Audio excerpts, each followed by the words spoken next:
Okay, so welcome everyone. My name is Kamilah Foreman. I'm the Director of Publications at DIA Art Foundation and also the incoming chair to NMPS 2021 for our conference next summer.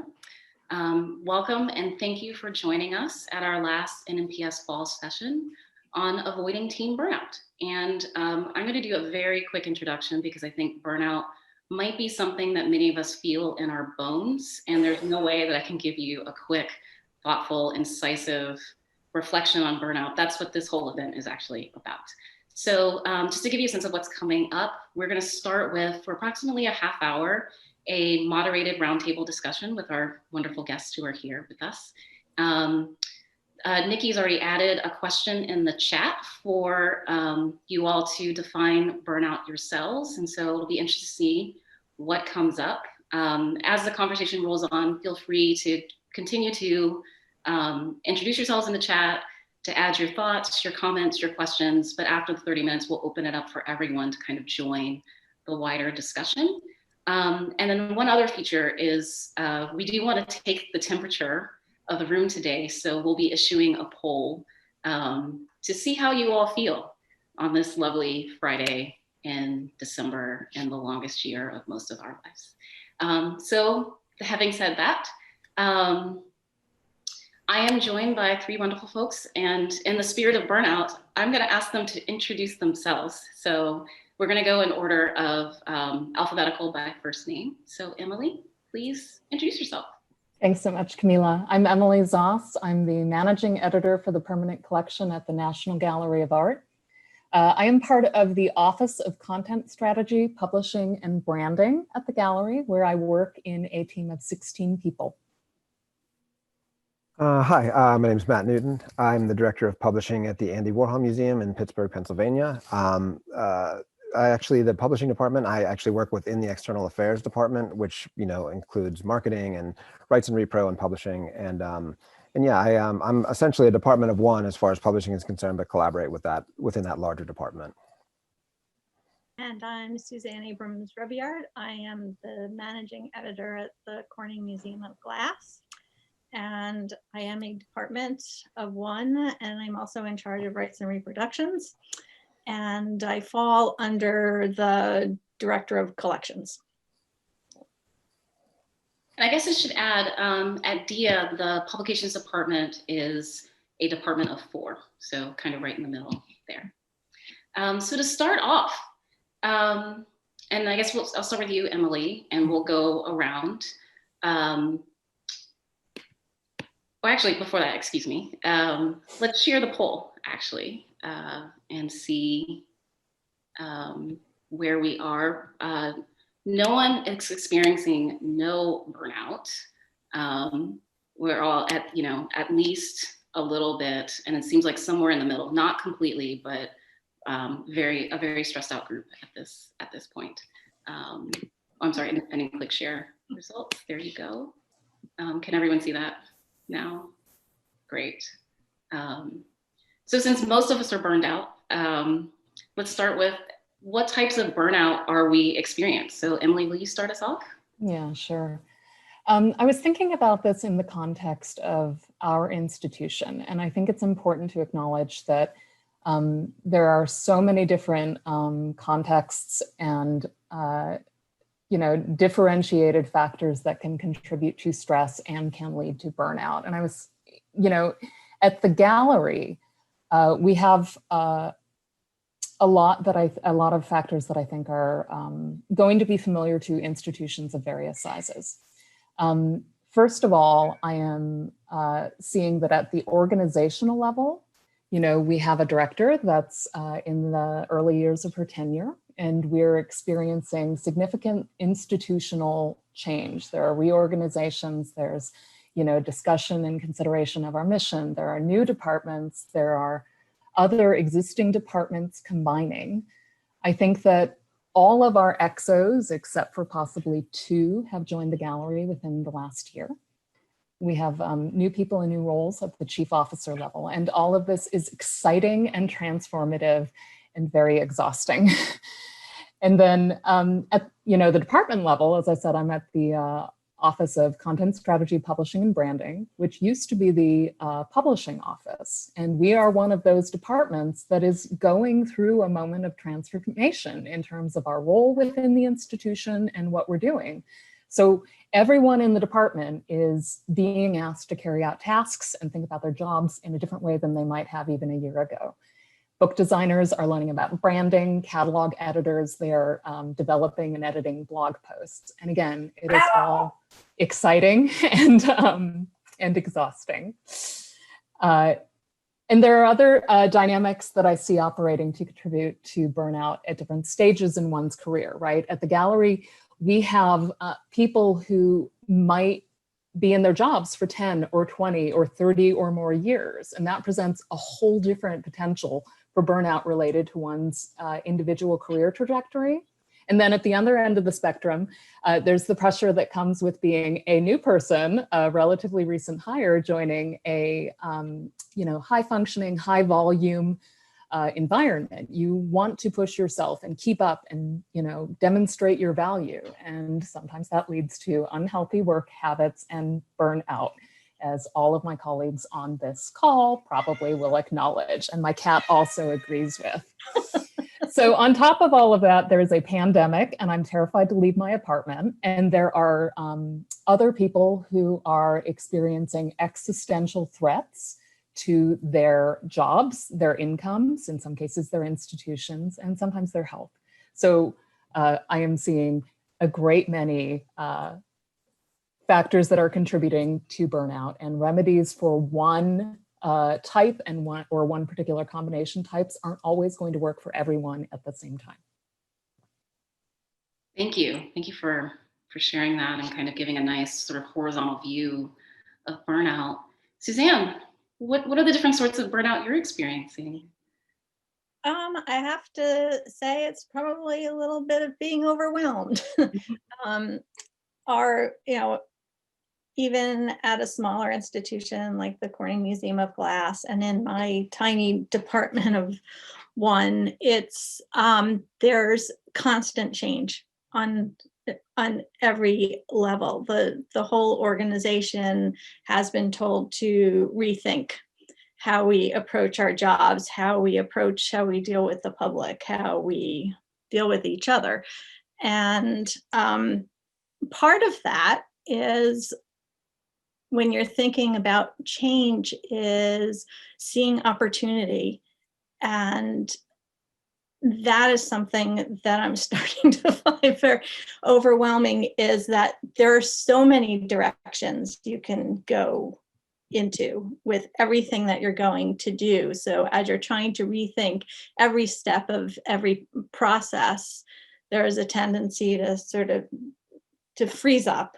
And I think that's where I'm feeling burnout. And I also see it. I work a lot with the curators. I work a lot with we have a library at the museum as well. I work a lot with the library. And it's they're all feeling it too. It's kind of being damned by the amount of choice. Is probably the major problem. I think that's a really great notion you've introduced to this conversation, is the amount of choice, the new opportunities that are available to us, and how to handle that and prioritizing. And so let's put a pin in that one, and I think we'll come back to it. So Matt, what do you think? What are the different types of burnout you've been experiencing? It's very very familiar territory with me as well. I just, what's worth sort of like just giving a little preface to is that so I'm currently at the Andy Warhol Museum, but prior to that, and I've been at the Andy Warhol for about a year, and prior to that, I was at the Carnegie Museum of Art for almost 6 years actually, and the reason I bring that up is because both of those museums are part of a larger consortium of 4 museums, and so we actually have the same centralized leadership as far as like a president and centralized services, like everything from the controller's office to human resources.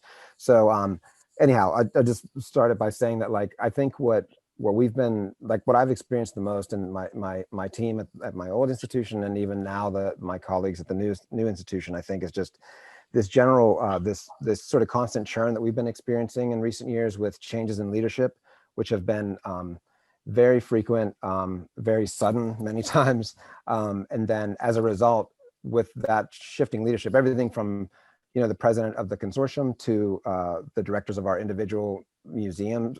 Like, to give an example, when I was at the Carnegie, I think while I was there, I worked under 4 different directors. So, in just shy of 6 years. So it was a lot. And so my team dealt with there a lot was just like, basically like, adjusting all the time to the new personality of the new director and the new directors, sort of like the folks that they had installed in certain positions.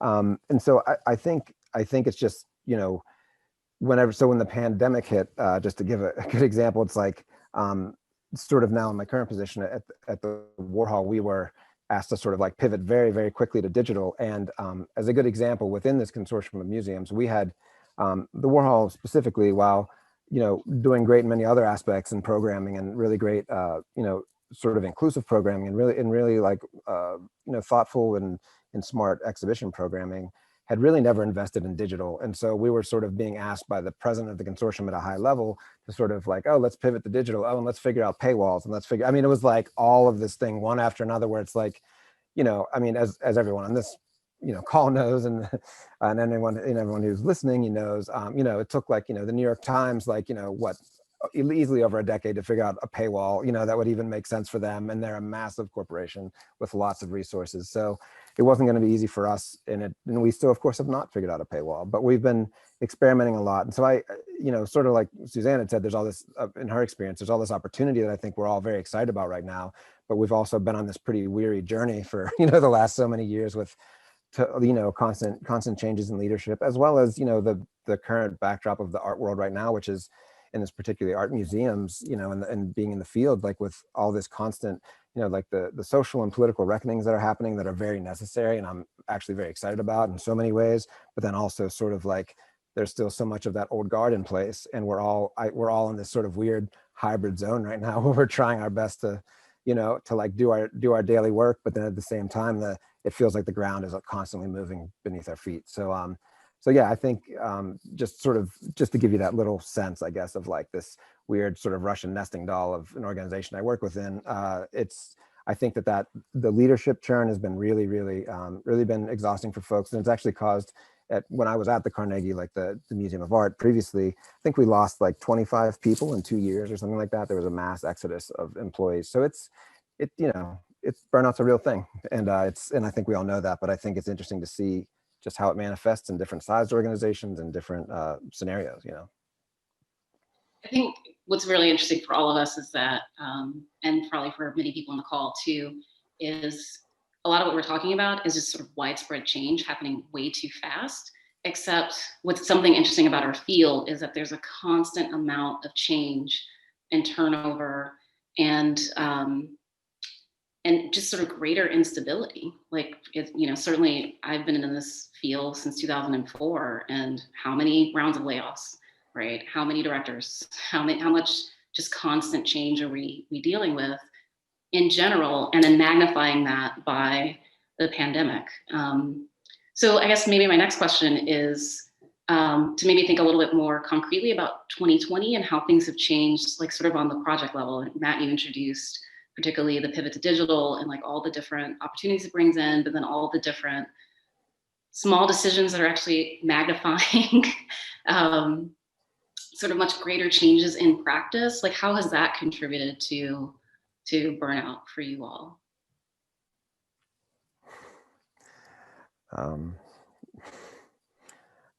Yeah, are you talking about to me specifically? Sorry, or anybody who wants to go for it. Yeah, I mean, I guess I would just say, just to quickly pick up on what I had said before, but I think what we're noticing is that we all feel like we're working at the Warhol. We're working weird hours now. People are having that hard time with like, with the pandemic, and like there's so much digital programming that we're trying to put together. And we actually have done, kind of successfully in many ways. We've made that pivot, but also, we're still trying to learn platforms. We've been working with this platform called Veeps, another platform called Eventive, So you can sort of like have a bit of a paywall. Like we had a talk last week between our curator of contemporary art and in Hilton Alls, the writer and critic, which was fantastic. But it was like the amount of work that went into figuring out the paywall in advance. This cooperation with Eventive was like, everybody after the fact was like, oh, we're so happy that worked out, but we can never, absolutely never do that again, because it was really a lot of work and it was really hard to do, and it didn't really. And so it seems like even these new things that we're trying are fun and adventurous, but they bring their whole own set of problems, you know, and challenges. So I think it's I don't know, I guess moderation is important, but it's hard, you know, when there's these weird lines there are no lines between, you know, job and life and everyone working remotely, you know. Yeah. I would say that when we shifted to full-time remote, we, like a lot of other people, saw an increased emphasis on our digital publishing programs. And, you know, combined with the correlated slow rolling wave of devastation of our exhibition and catalog schedules, right? You know, that was a transition, and we had to, you know, shift resources around in the department. We quickly shifted focus, for instance, to starting a pilot blog initiative. And that's led to some of the new content development responsibilities and conversations that we're trying to advance that I, you know, mentioned earlier. I think, and so all of that is contributing to burnout, just because there is so much, you know, new tasks and skills that are being exercised, right? Sometimes your brain just feels tired because you are trying to negotiate everything while still wanting to keep other things going on in the background that, you know, were in process beforehand. And in addition, for us, I think another factor specific to this 2020 period that is contributing to burnout is just the transition to remote work. Certainly there are adaptations that people are having to make for the kind of general support networks and support structures informally that exist in the workplace. And there's also, on a practical level, you know, we didn't, you know, people teleworked, but it was fairly ad hoc at the gallery before this. And then suddenly overnight, you know, almost the entire institution had to shift to, you know, working from home and setting up your remote access and the VPNs and everything. And we didn't, you know, really have an existing collaboration platform. And now, you know, and since March, you know, we are now all, you know, using chat and Teams and sharing files and all of that. So there's, you know, we're all Zoom experts now, but there was a fairly steep learning curve at the beginning to get everyone in a position where they were able to connect. And again, it can be exhausting. We've been pretty lucky because we're in the middle of nowhere. So the virus was not so bad up here. We shut down in mid-March, and by July 1st, the museum was open again. We were all still working from home pretty much, but we were all able to go in, you know, once a week or whatever. So there was still that contact. But in March, it suddenly became clear that the whole institution was going to change by the time we came back, whenever that was going to be. And there was a slate of retirements in July. And what ended up happening was that everyone was on tenterhooks between March and July, when it became clear what was going to happen and what the leadership was thinking of the new institution was going to look like. And so there was this great expectation at the end of July that things would settle a little bit. And then we all came back, and it was kind of, we could at least think where we were going to go. We had spent 4 months, no one able to make a decision because we didn't know what was going to happen. And that was just exhausting. And then when we came back in July, most of us have just been working at home the whole time, with a few visits now and then. But when we came back, we were suddenly expecting of ourselves, probably more than anyone was expecting it of us, to go back to some kind of normal, but the normal that was virtual. And it made it 10 times harder when you were already tired to know that you were expecting yourself to do more than you had been doing before, when the level you were starting from was so much below where you had been before. I've been very lucky in my department in that there have been some projects that have been put on the back burner. We decided one thing we publish is notable acquisitions. Well, we don't have any acquisitions in 2020. That's kind of gifts and things, but nothing of the scale it used to be. So that's something that's been put on hold for a while. And another one of our publications is based on a competition that really depends on people being there in person, and that couldn't happen. And we decided, rather than reworking that whole thing to be a virtual experience, we would take this as a planning year to see where we want to go with that. So I've been lucky in having a very supportive, people above me, and curators too, realizing that, okay, maybe we should take a step back. So it's maybe a solution to burnout, but I think it was starting over from a place that was so far below where we were used to working that really has made it tremendously difficult.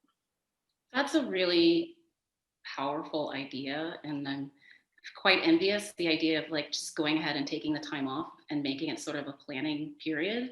I feel like a lot of us were asked to do the exact opposite, and I think that's what's come up with some of our answers, is that it's time to experiment. And more desperate efforts felt like throwing spaghetti against the wall. Others had definitely a lot more forethought that went into them.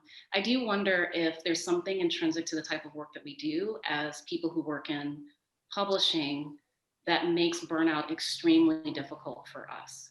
And by that, I mean, our job is making material available for the public. So by definition, we have to produce something in the end. It's not, I'd love to have a planning year, or I'd love to have so much more time for research and thinking, but my job is to make something happen. And also, we're just used to a certain amount of chaos, whether at the institutional level or on the project specific level of, guess what, they're not going to give you the text for 3 months. So you have to be really flexible to do what you do and still make something magical appear at the end when you've been given virtually nothing. So, because we're about to open things up to the audience, I want to throw out a question for you all, which is, how are you planning for the future, or what are some things that we can do to kind of create some stability for our teams in a period, we have clearly months more of this, if not longer, of great instability, to go back to the old version where it was just sort of normal chaos. So like, what can we think about, what are ways we can make things more on a practical level, whether it's meetings or on a bigger level? So I just want to throw that out to the group before we open things up. So I would say that, we're in a profession that, as you say, Kamilah, it depends on producing things. And not only that, we are often asked to be perfect all the time and do it quickly. So, I mean, it's not just, likely that we're going to get burnt out. It's pretty much baked into the job performance standards, right? It's very hard to keep that up. So I will say at the gallery, we are being encouraged to, even as we are going through this and sitting and, some days I feel like the farthest ahead I can think of, am I going to have to go grocery shopping this weekend or next weekend, right? But we are being encouraged to try to envision what life is going to look like after this. And it is hard, but I think it's important to allow ourselves that freedom. And I also think that when we were thinking about this notion of productivity, whether it's happening now or it's happening whenever we end up back in normal office spaces, whatever that's going to look like, that we were thinking about productivity, not just in the sense of creating products, but also equipping ourselves to be generative. You know, that we are taking the time and not just equating productivity with, you know, being visibly at work, sitting at our desks long hours and not taking lunch breaks, and a lot of the bad habits that I think a lot of us can fall into. You know, that there is something that is productive work in going to lectures that are being offered at our institutions, at reading books from other museums so we can dream about new content at our own museums, keeping up with the news so we know what's going on in the world. Those all should have relevance to our jobs. And I think that it's also activities like these that can contribute to combating burnout, you know, taking webinars, you know, sitting in on professional development sessions. So at some point, it's imperative on us to communicate to our teams that these activities have value too, and then we have to actually live it in practice. We have to support it. We have to set aside time for it, both for ourselves and our team members, and consider it in our expectations as long as we really mean it, that we say that it has value.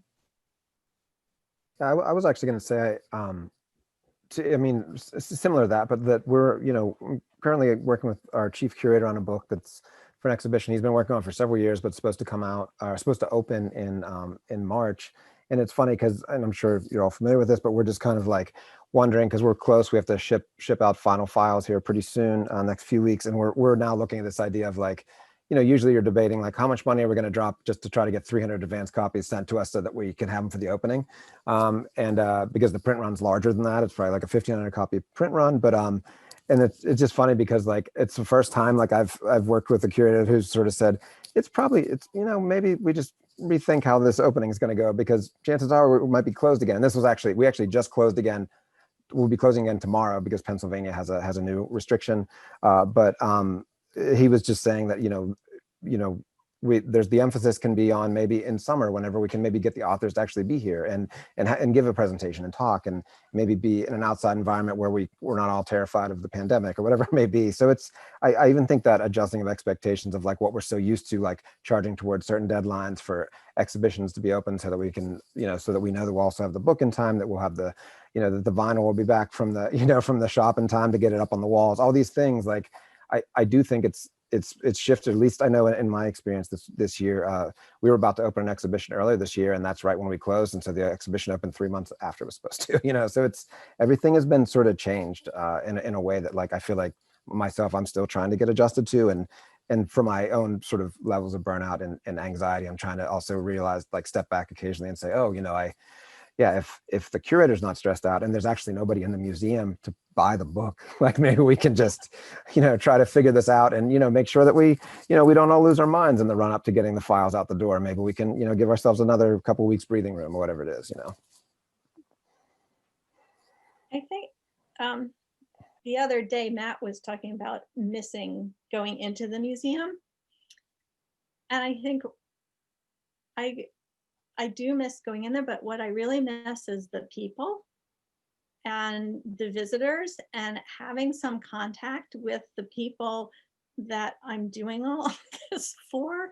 It makes it lose its meaning somewhat. And I found one thing that's helped me a little bit is to go to the museum's virtual events.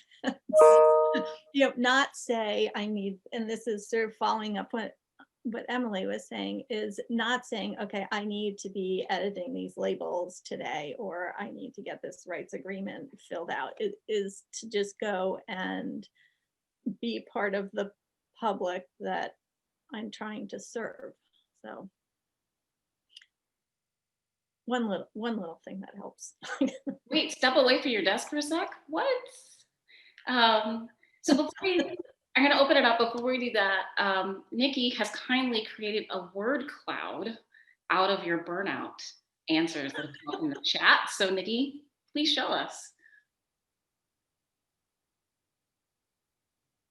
So obviously burnout would be the biggest word because that's how everyone started off, but exhaustion, inability, economic doom, emotional exhaustion, constant cloud. Oh, I wished rest was bigger.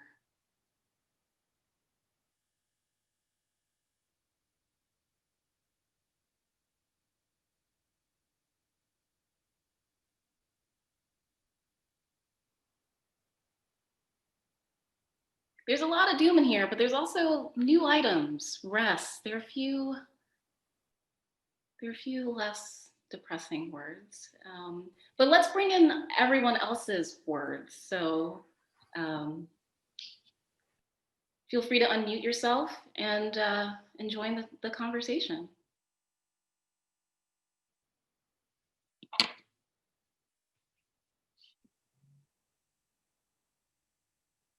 Well, I would say, hi, Pam Hatley from the Albright Knox in Buffalo, where we're having a stunningly beautiful 50-degree day today. So that always helps.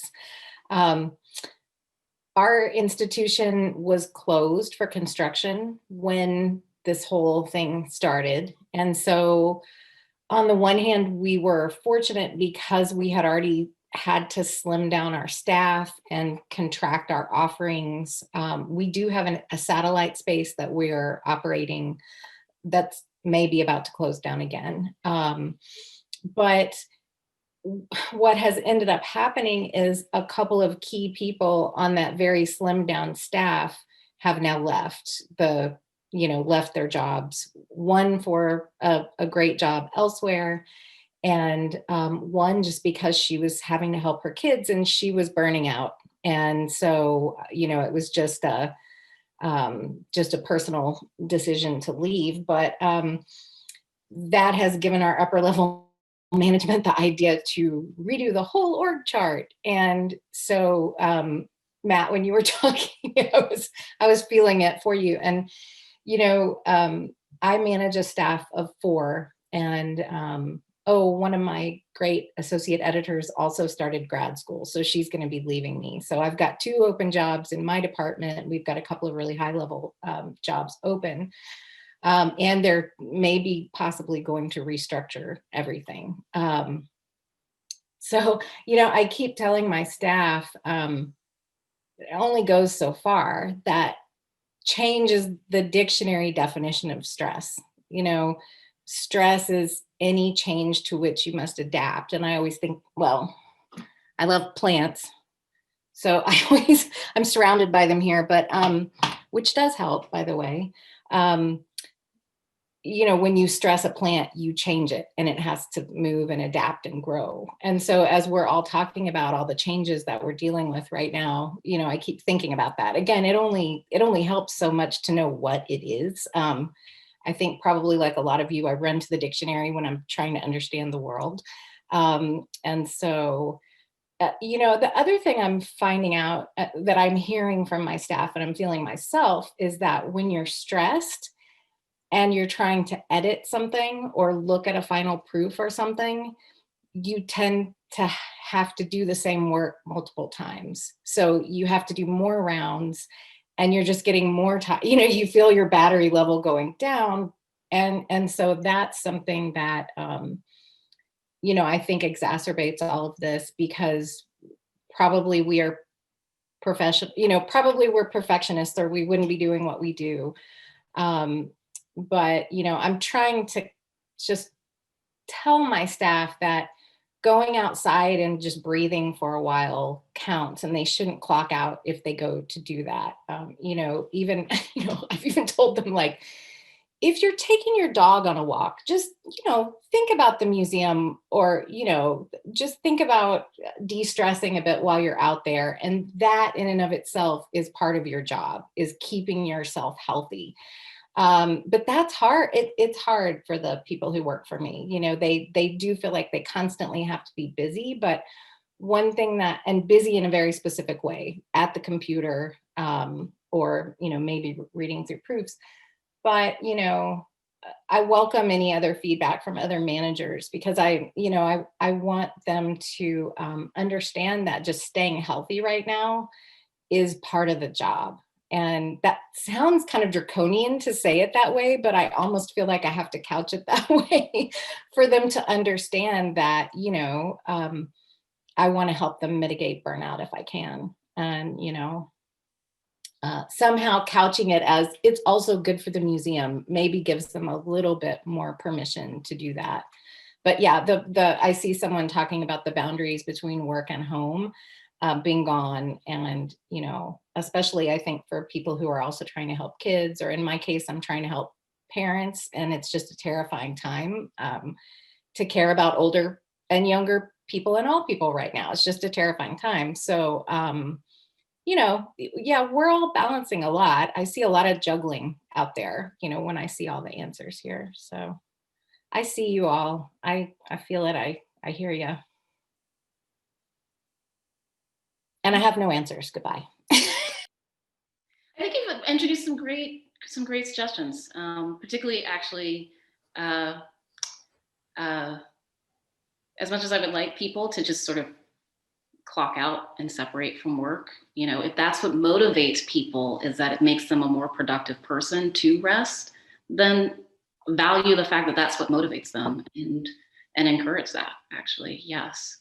What are other things that people are doing to help mitigate stress? Shorter meetings, doing the meeting that should be an hour and 50 minutes, or solely update meetings. At DIA, for example, many of our regular update meetings have turned into true update meetings. We circulate a document beforehand, where we fill in our updates. You're expected to have read that, and then the meeting is literally 15 minutes of just asking questions across, and then you're done. So what are some other things that people are doing?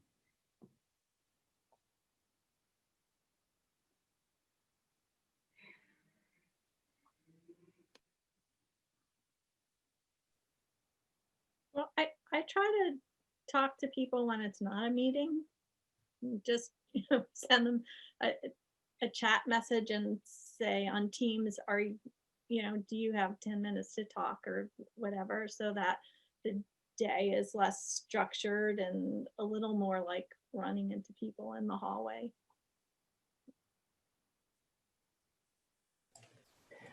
Yeah, I mean, we are actively struggling with the number of meetings we have, trying to figure out, what's the right combination, what's the right number of people, what's the right frequency. I love the ideas that you've shared, Kamilah. I think those are great. But I will say that, yeah, like Suzanne, you were saying, I think we're finding that we are missing opportunities to gather in a way that is not just a meeting agenda, something that's finding ways to connect that are kind of recreating the sense of, yeah, you see someone passing in the hallway and you just ask, hey, how are you doing? You look tired, what's going on with your project? I think that early on, we were kind of still adjusting to the remote work. And I think we had those reminders in front of us more frequently to say, you must find ways to keep connecting, And I feel like now there is a tendency to, say there's Zoom fatigue and, oh my God, no one's going to want to sit through yet another Zoom talk and things like that. But, honestly, just pick up the phone sometimes, ask, how your friends are doing. Definitely +1 on the phone. As Dia's editorial assistant pointed out, meetings used to be really exciting because that was the moment to step away from your desk, go into another space, the space where you're gathering people with different departments. And now it's just opening up a program that is literally draining the attention battery. So +1, if people are willing to talk to you on the phone, to try that instead of, because the virtual meeting is yet another call. Yeah. Or sorry, the virtual phone call, is yet another meeting. I'm burnt out. I love that there's this theme that keeps coming up of needing to recharge the batteries. One comment that has really stuck with me and kind of shifted my thinking was when someone told me that 40% is the new 100%. And by that, it's not just that, we can get away with doing 40% of our work or anything like that, right? We do have jobs and a lot of people are, worried about losing them. But when I am facing a challenging situation, or let's say when I was last year, right? I might start approaching that project or that schedule or that tricky interpersonal situation with a battery that was fully charged, at 100%. And I feel like right now, every single time I am encountering something, I am encountering it with about 40% of my normal emotional resilience and mental focus and patience. And it helped me, I think, give myself and a little bit of grace to recognize that and to realize that's why everything feels so hard right now. I am not starting with a fully charged battery. And it's also really helped me that when someone is short with me or, sending me an email or something, or that, projects are late, is to just kind of remember that no matter what's going on, there's a lot of us that are probably starting with about 40% of whatever capacity we would normally have brought to this situation. Yeah, I guess I saw in the comments too, some questions about, this idea of like, team building and how do you like staying connected. And we just actually, just as a little anecdote, had a external affairs meeting, the department I'm within, and our director of that department had said that she was going to be, she had all these plans. She was hoping to like share with us that we were going to, she was going to rent out the local movie theater, and we were all going to go together and like be separated because there's only 8 of us in the department total. And then like Pennsylvania last night announced the orders that we'd be shutting down all amusements, and like some museums are shutting again. So and then when she offered up the idea of like a virtual happy hour, everybody was kind of like, because it's like everybody's kind of been doing that and it's still Zoom. So it's like, I'm only saying it because like, I don't have an answer, but I think we're all in that same boat where like, if you're not going to actually see somebody in the physical world, like, I don't know how you're going to, like, how do you sort of like help boost up your team or your colleagues? I mean, I think it's a challenge. I mean, I've had some good phone calls that have turned into like, where I'm joking with colleagues and things like that. And it's a nice release, but it's, it's not the same as like walking around the museum with somebody or, going out for lunch or whatever. So I guess I'm just saying it more that like, I think it's be interested to hear what anybody else is experiencing in some positive way.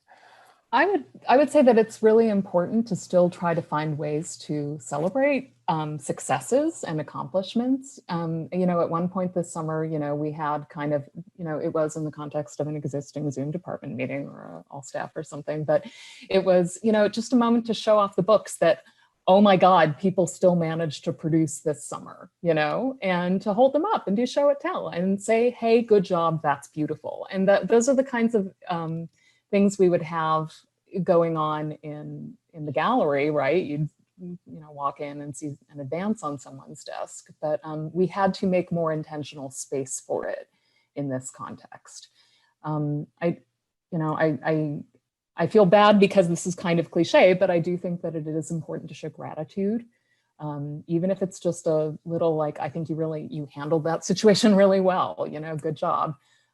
Way to go, making it through that meeting when I know you were dealing with caregiving responsibilities. I think we can take a little bit more time to pat people on the back.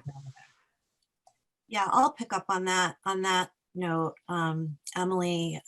My former editorial assistant, who's now at the Smithsonian, is in the chat, and she was mentioning how important it is to thank people right now. So, and I've noticed that too, and I try really hard. My current staff is here too, so I hope that they would agree that I really do try to be very mindful of thanking them, of telling them that they're doing a good job, of acknowledging that we're all working under such extreme circumstances right now. And I know just from personal experience too, I sent an email around to our director and our chief curator, who I report to, the other day about some exciting news that I was proud of and wanted to share. And the fact that I got a congratulations, good job very short, but just those words was like, it just, the boost was ridiculous. I mean, you just need that right now. Like I think we all need to be seen, right? We're saying that in the comments too. Like, we're working from home, we're so isolated, and, Zoom can only do so much. We need people to recognize that, that we're going above and beyond. So I think that it's such a little thing. It takes so little time, and it really goes a long way. I don't have any like concrete answers other than that. I wish I could say that we're, finding ways to streamline meetings or do other things to keep us more productive and less stressed out, but we don't at all. Does anyone go for walks? Do you mask up and meet with a colleague and take a walk outside where you're safe and 6 feet from each other?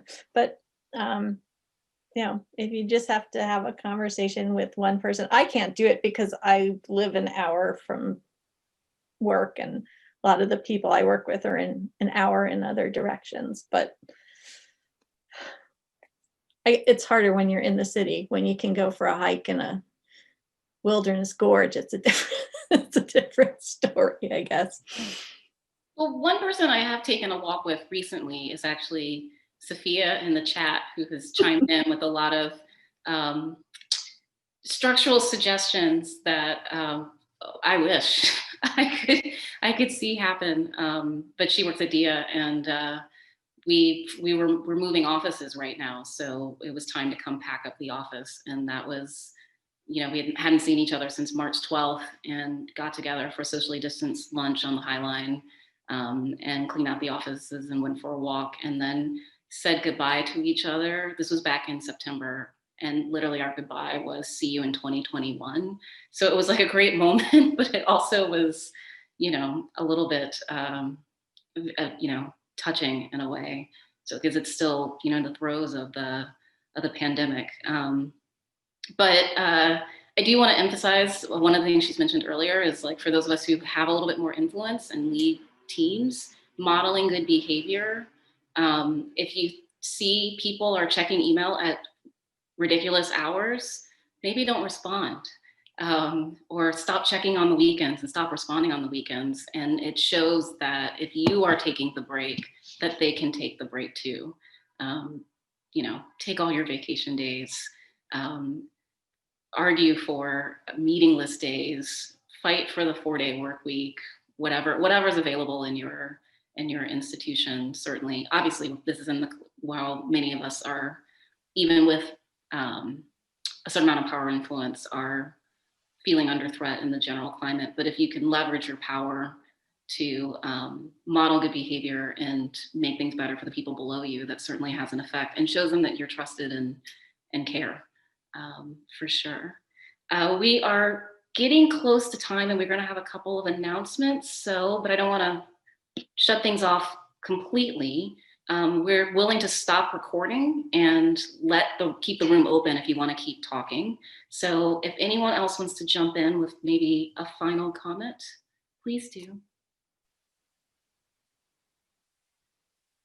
Hi, everyone. My name is Elizabeth. I work at the Spencer Museum of Art at the University of Kansas, and I just have 2 sort of concrete examples that maybe others will find helpful. In terms of getting that real world connection, celebration, something that we've done once early on in the pandemic was to supplement the potluck that we usually have for staff meetings. We instead sent staff a $5 gift card that they could use at a local bakery to do takeout and have your treat during the virtual staff meeting. And that was something the museum paid for. And then similarly, our director used her personal funds later on to send all staff like a Target gift card as a thank you. So those are some things that might be helpful. And then something that I'm doing for me, because we have a smaller staff at the museum, so I'm a communications publishing department of 1.5, basically. We're going to take the lead that some other institutions have done, which is to purposefully go dark on social media over the holidays so that I don't have to be monitoring it and worrying about it. And we're going to put that message out there. Like, see you in the new year. We're going to be taking a break so that staff can actually rest for the next, however many days. So as other people have said, I think building in that time and being purposeful about it. And KU is actually giving all staff between Christmas and New Year's vacation time that is like, you don't have to use vacation time. Everyone is just getting that time off, which we don't normally get all those days off. So our director has encouraged everyone, like, really no one work. This is time that no one should be working, actually take a break. Thank you for that.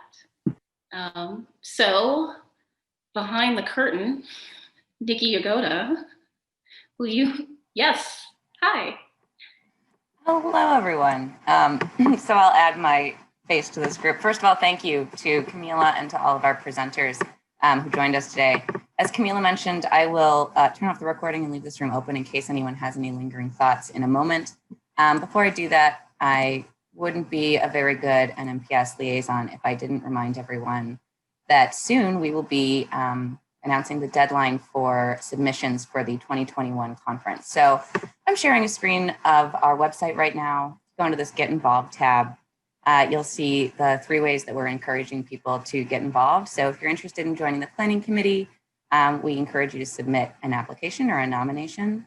If you're interested in proposing a whole session, so like 50 minutes of content, you can do that. Or if you're interested in presenting a case study during our lightning round, which are our 7-minute brief presentations, you can do that. All of those are done through one form, which you can access on our website, and it looks like this. So I hope you consider it. We've had some come in already, and this says it's due by December 20th, but actually we've decided to just give everybody till December 31st. So if you have any ideas and if you want to get involved, please consider doing that by the end of the year. All right, I'm going to stop the recording. Well, first of all, so just so that it's here for posterity, let's all give our speakers a round of applause. So thank you guys for joining us today and sharing all of your thoughts.